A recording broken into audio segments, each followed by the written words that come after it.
Hello everyone, welcome back. कैसे हैं आप लोग? आशा करते हैं आप लोग बहुत अच्छे होंगे, घर पे होंगे और सेफ होंगे। डियर स्टूडेंट्स, आज के इस वीडियो में हम डिस्कस करने वाले हैं पॉलिटेक्निक एंट्रेंस एग्जाम 2020 से रिलेटेड बड़े ही इंपॉर्टेंट टॉपिक के बारे में, जिसका नाम है लाइट। बच्चों, आपको पता है कि लाइट जो हमारी यूनिट है उसके फर्स्ट चैप्टर के बारे में ऑलरेडी हम प्रीवियस वीडियो में काफ़ी कुछ डिस्कस कर चुके हैं। बच्चों, आज के इस वीडियो में हम उसी के आगे डिस्कस करने वाले हैं। प्रीवियस वीडियो में आप लोगों का कमेंट देख करके बहुत ही मजा आ गया कि आप लोगों का रिस्पॉन्स बहुत ही अच्छा है और आप लोग वीडियो को पूरी तरीके से देख रहे हैं और उसको आप लोग उसमें जो प्यार दिखा रहे हो बहुत ही अच्छा लग रहा है। सो आप लोगों के लिए कुछ और भी अच्छा करने के लिए मन करता है, तो आपके लिए हम और भी कुछ बहुत ही ज़्यादा बेटर प्लान कर रहे हैं। आपको जल्दी ही आपको मिलने वाला है। बट अभी आज के इस वीडियो में हम बच्चों नेक्स्ट टॉपिक के बारे में डिस्कस करेंगे जो हम लोग प्रीवियस वीडियो में कवर नहीं कर पाए थे, और इस चैप्टर को आज ही हम लोग कंप्लीट करेंगे। तो आइए बच्चों, वीडियो को स्टार्ट करते हैं। बच्चों, सबसे पहला आज का हमारा टॉपिक होगा, उसका नाम है प्रतिबिंब, इमेज। प्रतिबिंब कब बनता है और कैसे बनता है?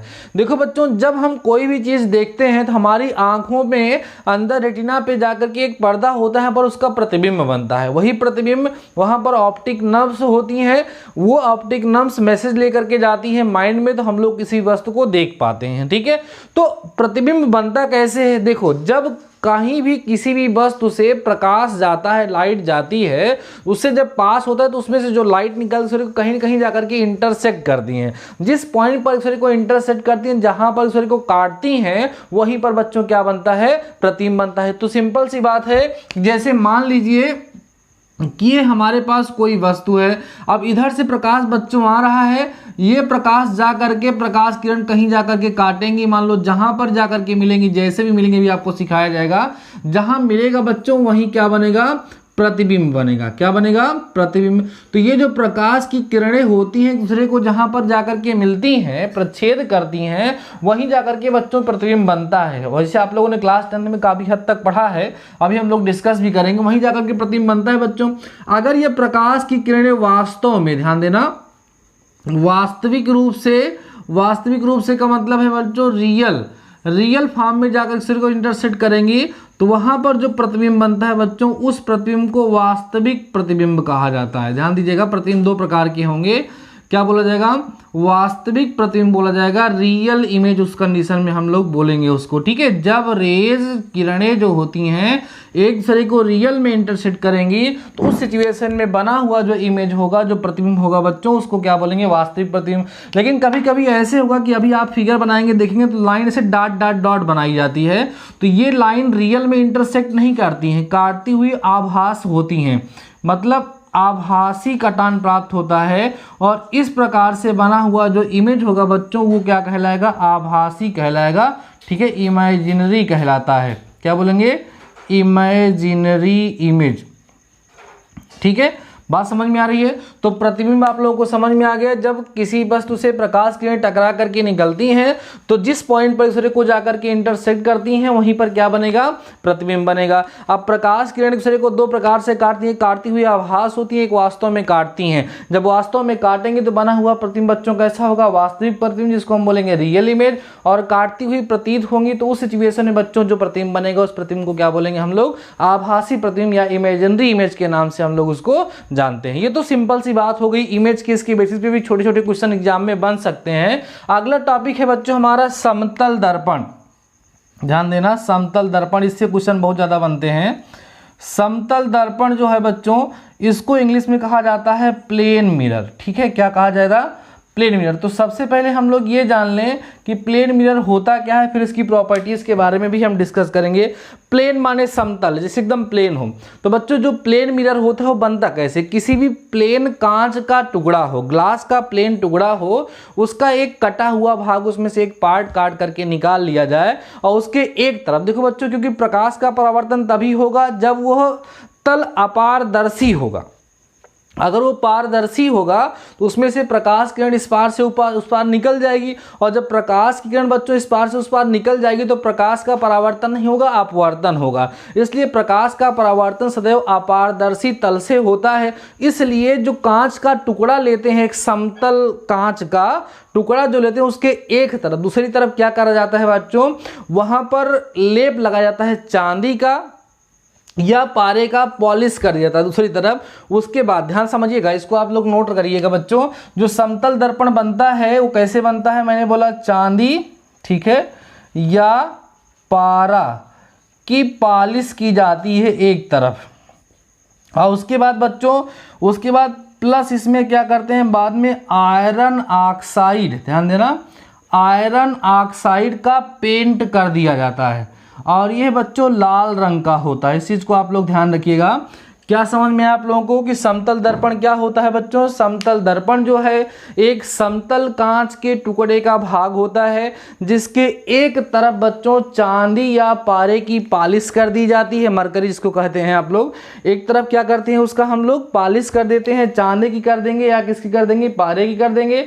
और उसके ऊपर बच्चों क्या होता है, लाल रंग का आयरन ऑक्साइड का क्या कर दिया जाएगा, लेप लगा दिया जाएगा, आप कह सकते हैं पेंट उसको कर दिया जाता है। आप लोग इसको देखने के लिए पाएंगे, जैसे अगर आपके घर में कोई अच्छी क्वालिटी का मिरर लगा हुआ होगा तो उसके पीछे आप देखेंगे उसको आपको रेड कलर का वहाँ पर दिखेगा, तो वो जो रेड कलर का लगा हुआ होता है बच्चों क्या होता है, लाल रंग का आयरन ऑक्साइड का पेंट होता है। ये कई बार एग्जाम में पूछा जा चुका है कि जो हमारा समतल दर्पण होता है या उत्तल और अवतल दर्पण में भी यही लेप लगाया जाता है। मतलब जब भी उसको अपारदर्शक बनाना होता है, वो समतल दर्पण हो या गोलीय दर्पण हो, उसमें इसी प्रकार का लेप लगाया जाता है। आपसे कई बार पूछा जाएगा कि वहाँ पर किस चीज़ की पॉलिश की जाती है, तो आप बताएंगे चांदी या पारे की पॉलिश की जाती है, उसके ऊपर लाल आयरन ऑक्साइड, लाल रंग के आयरन ऑक्साइड का पेंट कर दिया जाता है। तो बड़ा इंपॉर्टेंट क्वेश्चन यहाँ से बनेगा, याद रखिएगा आप लोग इसको हमेशा के लिए और अपनी नोट्स में नोट भी कर लीजिएगा। चलिए भाई, हम लोग समझ गए बच्चों प्रतिबिंब क्या होता है, फिर हम लोग समझ गए समतल दर्पण क्या होता है।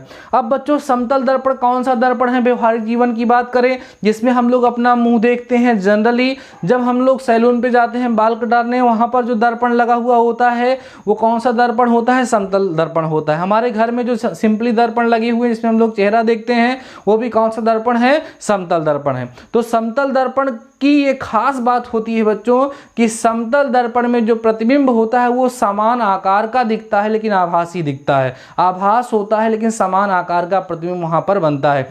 तो समतल दर्पण द्वारा जो प्रतिबिंब बनता है बच्चों उसकी कुछ विशेषताएं होती हैं। जैसे अगर हम, जैसे हमारी कुछ हाइट है, हम किसी दर्पण में अपना प्रतिबिंब देखना चाहें और ये चाहें कि हमारे पूरी बॉडी की इमेज उस पर दिख जाए, तो इसके लिए शर्त होती है बच्चों की जो दर्पण हमारे सामने रखा हुआ है उस दर्पण की जो लेंथ है वो मेरी हाइट की आधी होनी चाहिए, तब मेरा पूरा का पूरा प्रतिबिंब उन पे बन पाएगा, नहीं तो उसमें नहीं बन पाएगा। अगली इंपॉर्टेंट बात समतल दर्पण के बारे में बच्चों ये है कि समतल दर्पण की जो फोकस दूरी होती है वो अनंत होती है। क्यों होती है आगे चल के हम डिस्कस करेंगे अभी, लेकिन अभी याद रखिएगा समतल दर्पण की फोकस दूरी अनंत होती है। साथ ही साथ बच्चों, साथ ही साथ अगर हम समतल दर्पण के क्षमता की बात करें, क्षमता की बात करें तो उसकी क्षमता जो होती है बच्चों वो शून्य होती है। ठीक है, ये सारे इंपॉर्टेंट पॉइंट हमने यहाँ पर लिख रखा है, आप लोग नोट कर लेंगे बच्चों। क्या क्या लिखा है, नंबर पहला, किसी व्यक्ति की पूरी लंबाई देखने के लिए दर्पण की लंबाई व्यक्ति की लंबाई की आधी होनी चाहिए। मतलब यह है कि मान लो कोई आदमी है, वो सपोज के लिए 6 फीट क्या है हाइट है उसकी, और वो चाहता है कि एक ऐसा दर्पण सामने रखा जाए उसके जिसमें उसकी पूरी की पूरी लंबाई आ जाए, तो कितना होना चाहिए दर्पण, 3 फीट होना चाहिए। जितना इसकी हाइट है उसकी आधी लंबाई का जब दर्पण होगा तो उसमें उसकी पूरी बॉडी का प्रतिबिंब बन जाएगा। ठीक है, अगला हमने लिखा बच्चों, प्रतिबिंब का आकार वस्तु के आकार के बराबर होता है।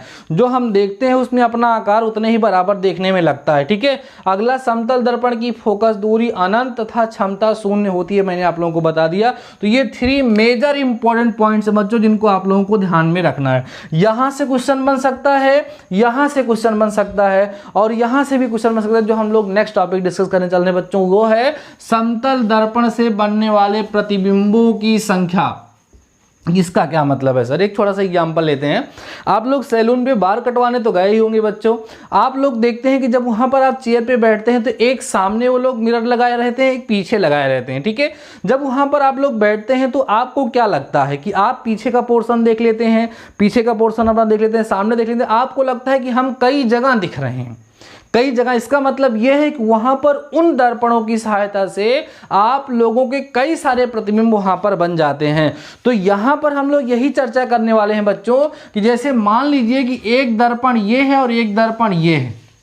दो दर्पण रखे हुए हैं, इनके बीच में नॉर्मल सी सपोज करो बच्चों ये कोई ऑब्जेक्ट रखा हुआ है, कोई वस्तु रखी गई है, तो इस वस्तु के कितने प्रतिबिंब बनेंगे हम इस बात पर डिस्कस करने वाले हैं। तो बच्चों किसी भी समतल दर्पण के बीच में रखे हुए वस्तु की प्रतिबिंबों की संख्या n बराबर 360/θ-1 फार्मूले से ज्ञात की जाती है। ठीक है, जैसे मान लीजिए जहां थीटा क्या है बच्चों, उन दोनों दर्पणों के बीच का झुकाव है, मतलब वो एक दूसरे से कितना कोण बना रहे हैं। जैसे सपोज कर लीजिए दो दर्पण एक दूसरे से 60 अंश पर झुके हुए हैं, माने 60 अंश का कोण बनाते हुए एक दूसरे से वो रखे गए हैं। तो हमें जानना है कि उनके बीच में कितने प्रतिबिंब बनेंगे जब कोई वस्तु रखी जाएगी। तो फार्मूला क्या है, n = 360 और बाई बच्चों कितना 60 हो गया, -1 0 0 कट गया, 6 6 जाना, तो n = 6 - 1, तो n = बच्चों कितना 5। इसका मतलब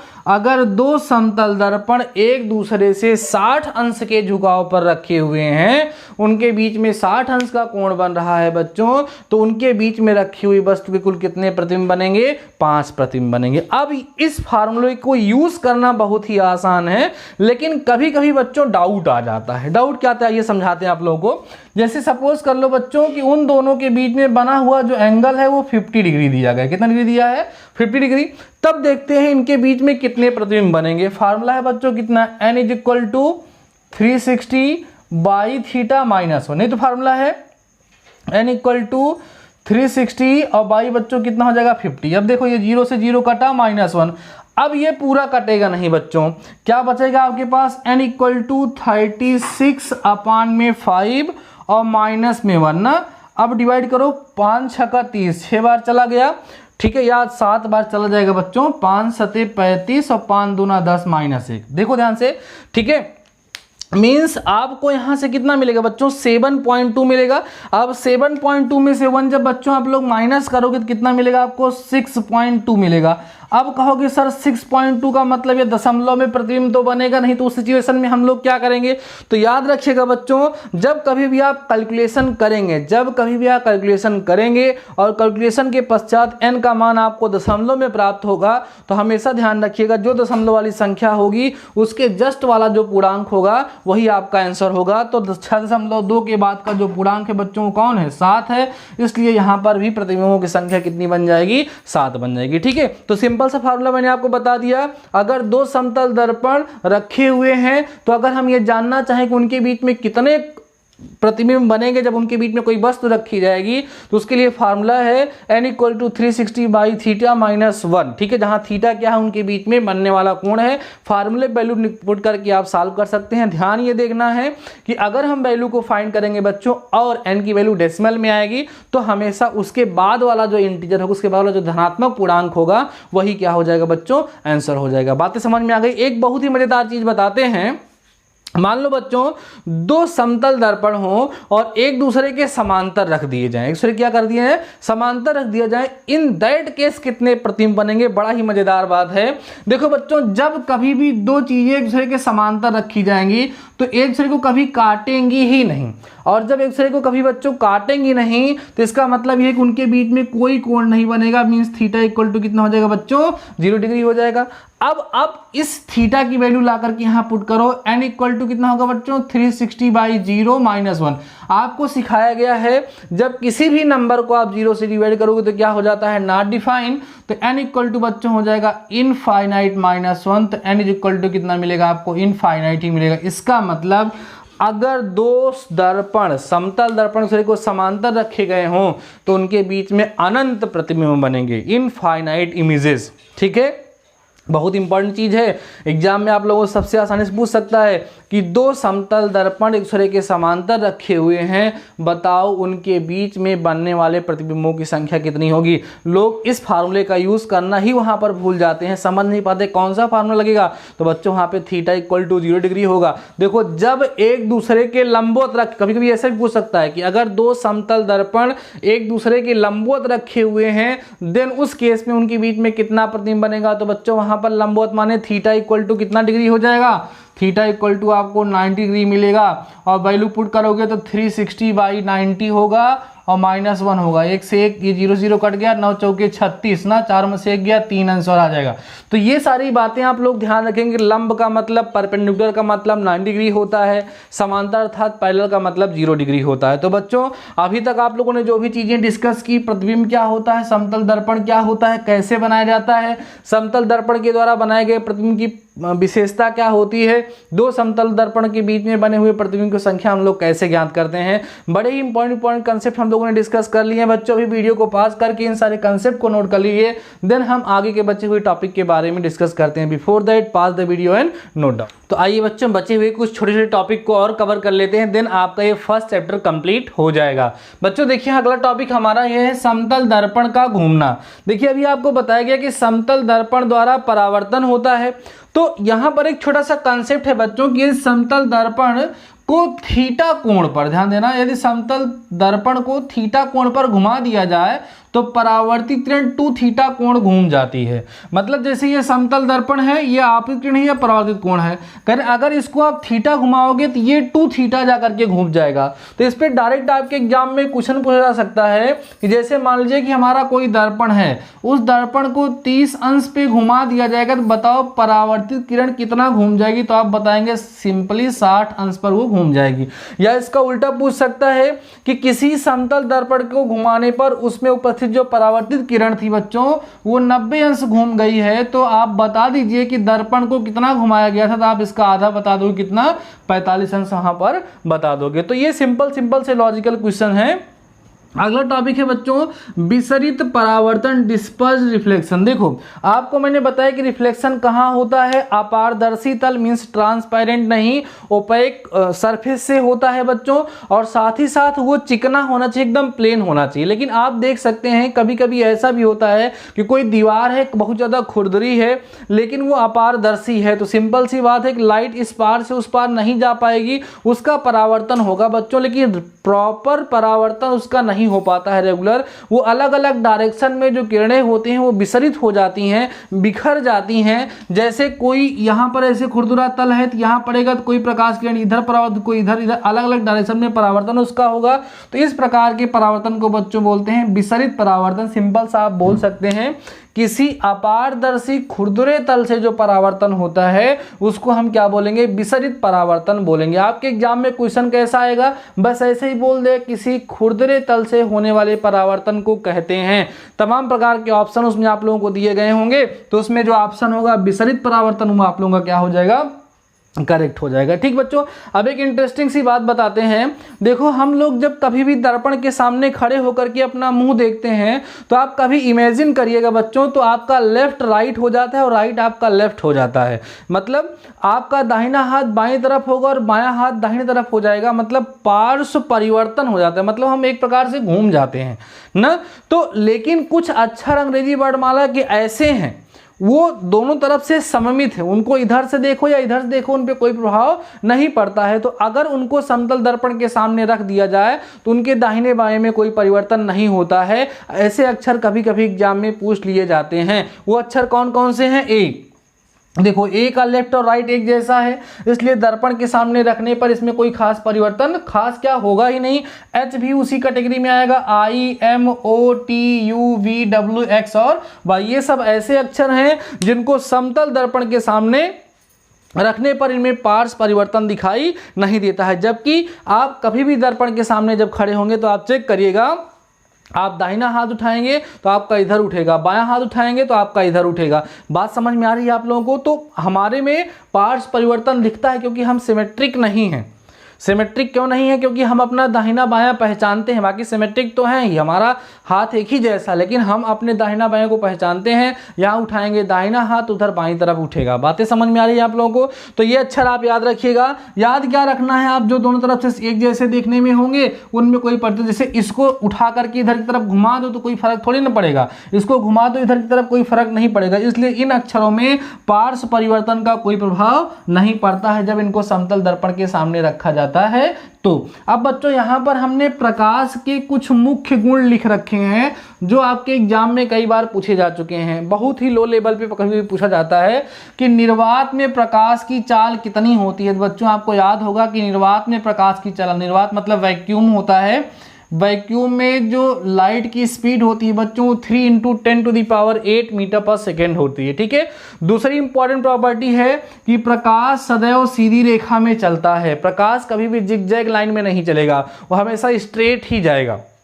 बात समझ में आ रही है ना? तो इसलिए दूसरा गुण है प्रकाश सदैव सीधी रेखा में या सरल रेखा में या स्ट्रेट लाइन में होकर के हमेशा चलता है। अगली प्रॉपर्टी बच्चों सबसे ज्यादा इंपॉर्टेंट है विद्युत चुंबकीय तरंगों के रूप में। प्रकाश हमेशा विद्युत चुंबकीय तरंगों के रूप में चलता है और इस तरंग की जो तरंगदैर्घ्य होती है वेवलेंथ जिसको कहा जाता है, वेवलेंथ बच्चों, या हिंदी में इसको हम लोग तरंगदैर्घ्य कहते हैं। वेवलेंथ या इसकी जो तरंगदैर्घ्य होती है, ठीक है, वो बच्चों होती है 3900 एंगस्ट्राम से 7800 एंगस्ट्राम, 3900 एंगस्ट्राम टू 7800 एंगस्ट्राम। तो इस तरीके से हमारे प्रकाश की यूनिट की फर्स्ट चैप्टर आसानी से समाप्त हो गया।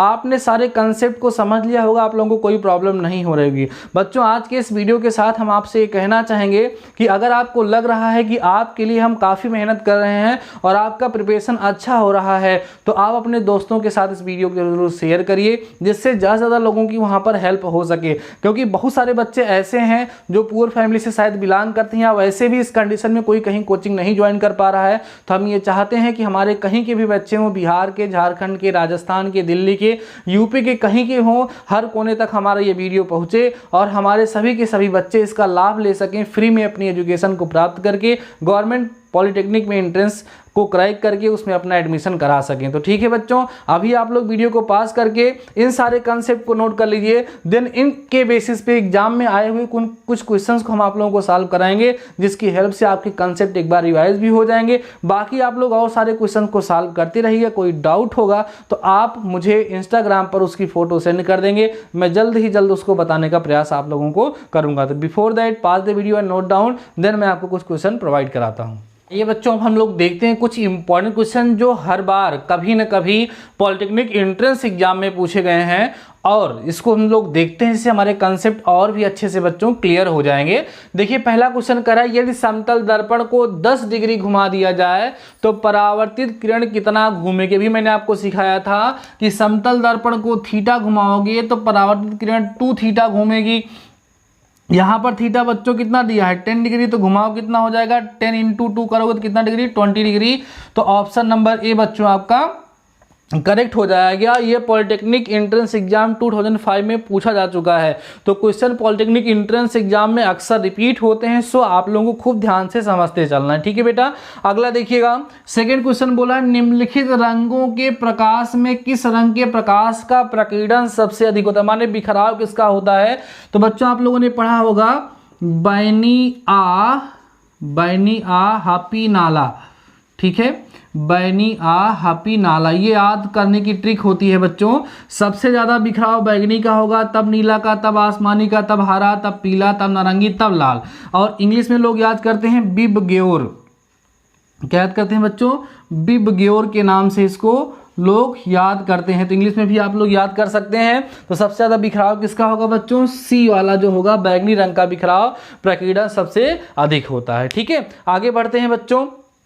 अगला है एक विद्युत बल्ब को 60 अंश पर झुके 2 समतलों के बीच रखा गया है, इस बल्ब के कितने प्रतिबिंब बनेंगे। सिंपल सी बात है बच्चों, आपको प्रतिबिंब की संख्या फार्मूला बताया गया कितना 360 अपान में थीटा और माइनस का 1, तो कितना होगा 360 अपान में थीटा कितना बच्चों 60, माइनस में 1 0 0 कटा, 6 का 36 होता है, 6 - 1 इज इक्वल टू आपको बच्चों कितना मिलेगा 5 प्रतिबिंब, 5 प्रतिबिंब जो है वहां पर आपको देखने के लिए मिलेगा। ठीक है, सिंपल सा क्वेश्चन था। अगला सुनिए बच्चों, अगला क्वेश्चन है, कह रहा है एक मनुष्य समतल दर्पण से 3 मीटर प्रति सेकेंड के गति से दौड़ रहा है, वह अपने प्रतिबिंब से किस वेग से दूर भाग रहा है। ध्यान रखिएगा बच्चों, जब कोई भी मनुष्य किसी दर्पण से दूरी की तरफ भागेगा तो जिस वेग से वो भागेगा उसके डबल वेग से वो अपने प्रतिबिंब से दूर भागेगा। तो किस वेग से ये चल रहा है बच्चों 3 मीटर पर सेकेंड, तो कितने से भागेगा 3 × 2 कर दो